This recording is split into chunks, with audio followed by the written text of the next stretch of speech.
তোমাদের মাঝে আমি শেয়ার করতে চলেছি তেলে ভাজা না এরকম একটা পোলাও রেসিপি। খেতে ভীষণ মজা এবং দুর্দান্ত লাগে খেতে। চলো আমরা রেসিপিটা দেখে নিই কিভাবে এই রেসিপিটা আমি তৈরি করলাম। অসাধারণ খেতে বন্ধুরা, এই রেসিপিটা অসাধারণ খেতে। দুইটা পাত্র দেখে কি অবাক হচ্ছ? অবাক হওয়ার মতোই। আজকে তোমাদের মাঝে আমি শেয়ার করতে চলেছি বসিয়ে পোলাও রেসিপি। এই রেসিপিটা অত্যন্ত মজা। আমি এখানে 2 ধরনের চাল ব্যবহার করব।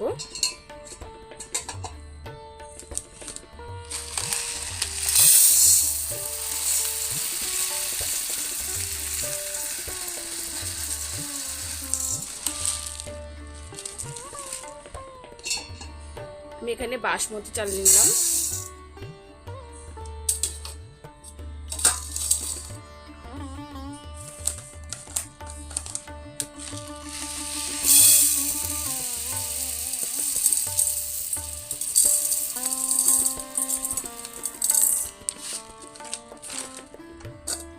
আর এখানে আমি পোলাওর চাল নিলাম।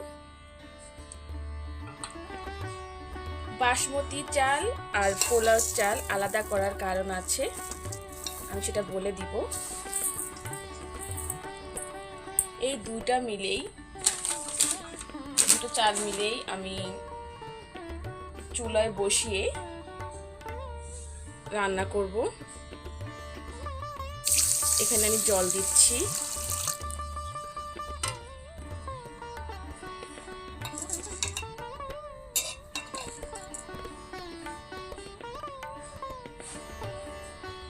এখানে আমি আধা ঘন্টার উপরে ভিজিয়ে রাখবো।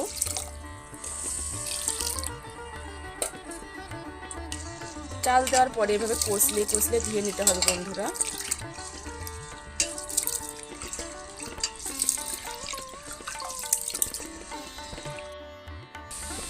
চালটা আমি আধা ঘন্টার জন্য ভিজিয়ে রাখবো। আর যখনই চালটা ধুবে এরকম কিন্তু কষলে ধুতে হবে বন্ধুরা, যাতে উপরে ময়লাটা ভেসে ওঠে।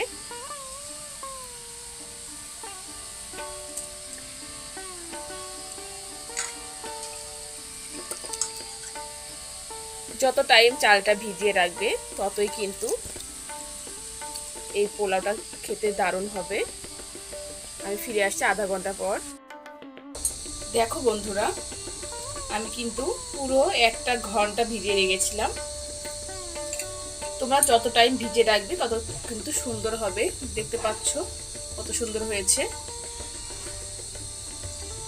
আমি এই বাসমতি রাইসটা 70% সিদ্ধ করব। দেন তারপরে এই পোলাও চালটা মিক্সার করে দেব। কখন দেব আমি সম্পূর্ণ প্রসেসিং দেখাবো। আর দেখো পোলাও চালটা ভিজিয়ে রাখলে কিন্তু অন্যটা খুব সুন্দর হয় ভাত। তো তোমরা অনেকভাবেই পোলাও খেয়েছো, কিন্তু বাসমতি এবং এই পোলাও চালের মিক্স কখনো খেয়েছো কিনা? তবে আমি এভাবে দারুণ একটা দুর্দান্ত সুস্বাদু পোলাও রেসিপি শেয়ার করব। আশা করছি তোমাদের অনেক অনেক উপকার হবে। ফিরে আসছি বলক ওঠার পরে। দেখো বন্ধুরা, বলক চলে এসেছে। আমি 70% সিদ্ধ করে নিব, দেখাবো আমি কতটা সিদ্ধ হয়েছে। আর এখানে দেখতে পাচ্ছ তেজপাতা, এলাচি, কিশমিশ, পেস্তা বাদাম বা কাজু বাদাম যাই বলো না কেন, এগুলো দিয়ে দিব।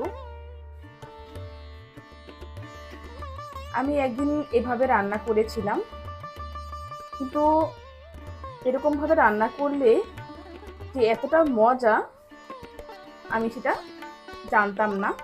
তাই ভাবলাম তোমাদের মাঝেও শেয়ার করি, তোমরা যাতে খুব সহজেই এই রান্নাটা করে পরিবারের সবার সাথে খেয়ে আনন্দ উপভোগ করতে পারো। ভালো করে যদি পোলাও রান্না করা যায়, যে কোনো সবজির সাথেই কিন্তু ভালো লাগে। দেখতে পাচ্ছ বন্ধুরা, কাছ থেকে দেখানোর চেষ্টা করছি, দেখা হয়ে গেছে। এবার আমি পোলাও চালগুলো দিয়ে দিব।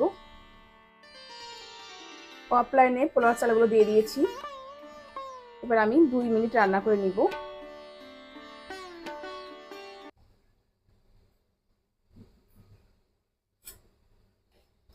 এখানে আমি সামান্য পরিমাণ লবণ অ্যাড করব আর সামান্য পরিমাণ তেল অ্যাড করব। এই তেল অ্যাড করার কারণে ঝরঝরে হবে। বন্ধুরা, আমি পোলাও চাল দেওয়ার পরে 1 মিনিটের মতো কুক করব। তারপরে আমি কিছুটা মার বা ফ্যান ঝরিয়ে ফেলবো যাতে ঝরঝরেটা হয়। আমি মার ফেলার পরে তারপর দেখাচ্ছি কেমন হয়েছে। দেখো বন্ধুরা, অন্নটা কিন্তু রেডি হয়ে গেছে, বা পোলাও যাই বলো না কেন। লাস্টে আমি ঘি ছড়িয়ে দিব।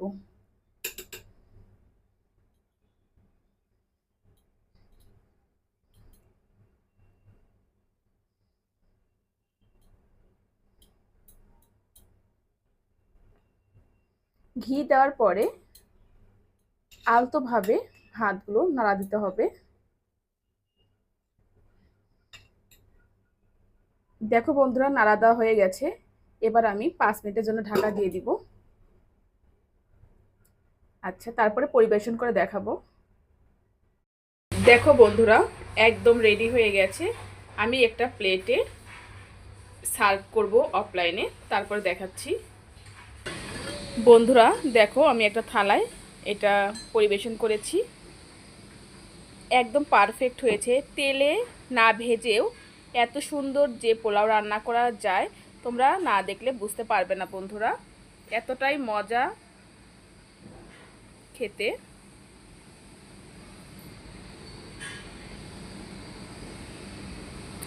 তো আজকে দুপুরে খাবার।